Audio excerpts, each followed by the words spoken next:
Just ask Marco Rubio, Ted Cruz, and all the black Republicans who went to the mat for Trump during the campaign only to get snubbed as he builds his administration. He will always reward weakness with more humiliation.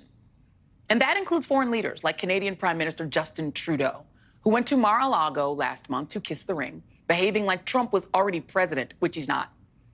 And how does Trump reward him? By publicly mocking Trudeau on his social media site, once again calling Trudeau the governor of the great state of Canada.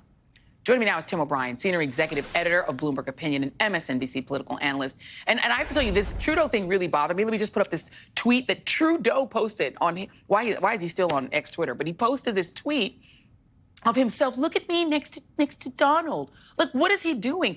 When will people learn, Tim, that emasculating yourself before Trump, as Ted Cruz did, as so many have done, doesn't help and just makes him worse?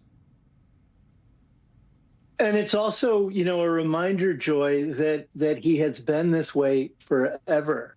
He came up, as you know, and as I know, and we've talked many times, at the knee of Roy Cohn, who taught him how to weaponize the legal system. And he's learned that you don't necessarily need to go to court, and you don't necessarily need to ultimately break people if they're scared enough in the first innings of any action you take to capitulate, whether they're politicians, members of the business community, members of the media, members of Congress, or members of the judiciary.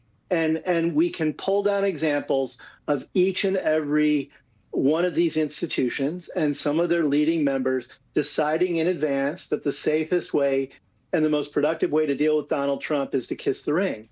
And we see example after example of once they do that, he then shames them in public. Yes.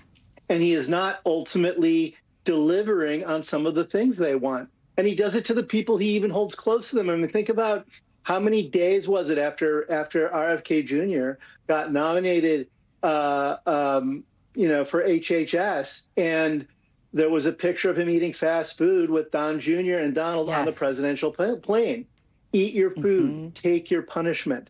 And for Trudeau, who you set up in your previous clip in the introduction of this segment, his own government is fractured because of this.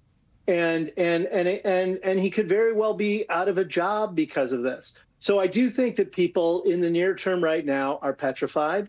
They're not sure how to respond to the fact that Trump was reelected again, other than to capitulate. But they should keep, I think, their eyes on the prize. Well, I mean, and